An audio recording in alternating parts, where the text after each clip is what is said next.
What would you do if you were completely alone in Alaska and someone knocked on your door, even though the nearest neighbor was 40 miles away? Think about that for a second. No city noise, no traffic, no help coming anytime soon. Just snow, forest, and darkness that feels alive. Hi everyone and welcome to Mr. Unknown Storyteller. If you are new here, hit subscribe and don't forget to press the bell icon for more stories like that. We dive into darkest, chilling horror stories. Tonight's story is about the winter I agreed to house at a remote cabin in Alaska and why I will never, ever stay alone in the wilderness again. If you're home alone right now, lock your doors, because what happened to me started with something small, just 3 knocks, and it ended with something standing outside my bedroom door at 2:43 a.m. This happened 2 winters ago. A friend of mine from college moved to Alaska for work near the outskirts of Fairbanks. He had this remote cabin about an hour outside town, deep in the woods. When he called asking if I could stay there for 2 weeks while he traveled for work, I said yes without thinking. Free Alaska content, right? What could go wrong? Yeah, I know. Famous last words. The first thing you notice about remote Alaska is the silence, not normal quiet. I mean the kind of silence that presses against your ears. The cabin sat alone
my friend left in the closet, and I shouted, "I have a gun, you better leave right now."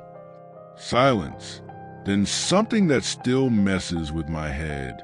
A laugh, not loud, not aggressive, just soft, almost amused, and then footsteps, crunching through snow, walking away from the cabin, slowly, calmly, like it knew I couldn't follow.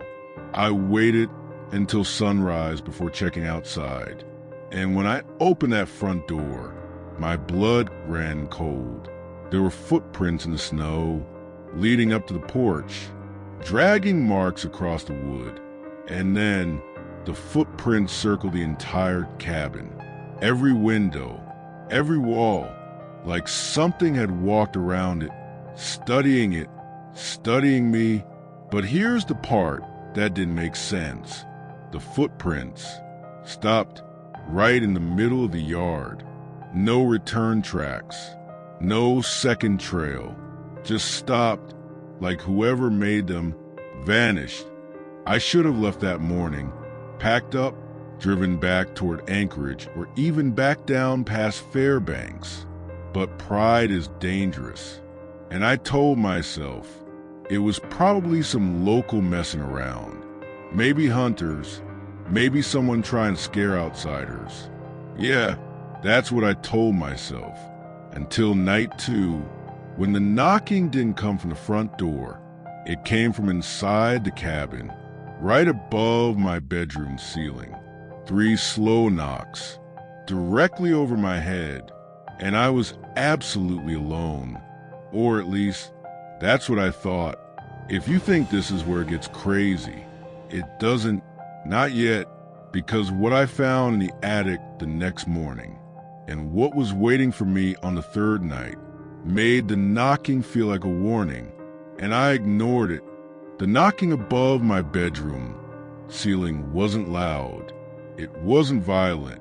It was controlled. 3 slow taps, directly above my bed.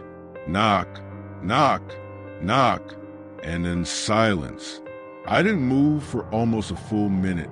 My brain was trying to make sense of it. Cabin settle, with shifts, ice cracks. Yeah, but what doesn't knock in patterns. Not like that, and definitely not directly over your head. I grabbed my phone. 2:43 a.m. Same time as the dragon the night before. That's when I felt it. That cold wave across the room. Not wind. The windows were sealed. The fire was still burning faintly in the living room, but the air changed, like something else had entered the space. Then it happened again. Knock, knock, knock. This time from above, but slightly closer to the wall. Moving, whatever was up there, was crawling across the attic. Now here's the thing about that cabin. The attic access wasn't outside. It was inside the hallway.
Like stepping into a freezer.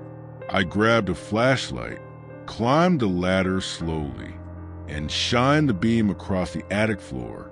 Insulation, wood beams, old storage boxes, nothing moving, nothing breathing. Then my light landed on something near the far corner. Footprints, not animal prints, human, barefoot, pressed into the insulation, leading from the far wall toward the center and stopping directly above my bedroom. My throat went dry because the prints weren't dusty. They were fresh, the insulation still slightly compressed, like whoever made them had just been standing there, listening. I backed down that ladder, so fast I almost fell, closed the hatch, locked the closet, and told myself I was done. I was leaving. Right then, I grabbed my keys, opened the front door, and my stomach dropped.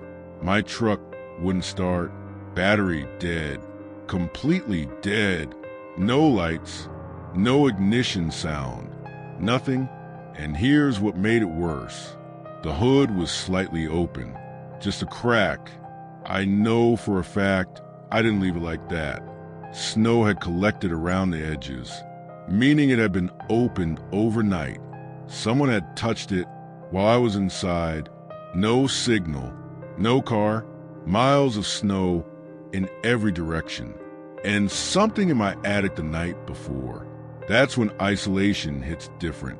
It's not fear anymore, it's realization. No one is coming. No one even knows something is wrong. I decided I'd wait until daylight and try again. Maybe the battery would warm slightly. Maybe I was overreacting. Yeah, keep lying to yourself. That's what I kept doing until night 3. Because night 3 didn't start with knocking. It started with silence. Too much silence. Even the wind had stopped. The forest outside was completely still. And around 2:43 a.m., the power went out. Total darkness. Fire in the living room died instantly, like someone had snuffed it.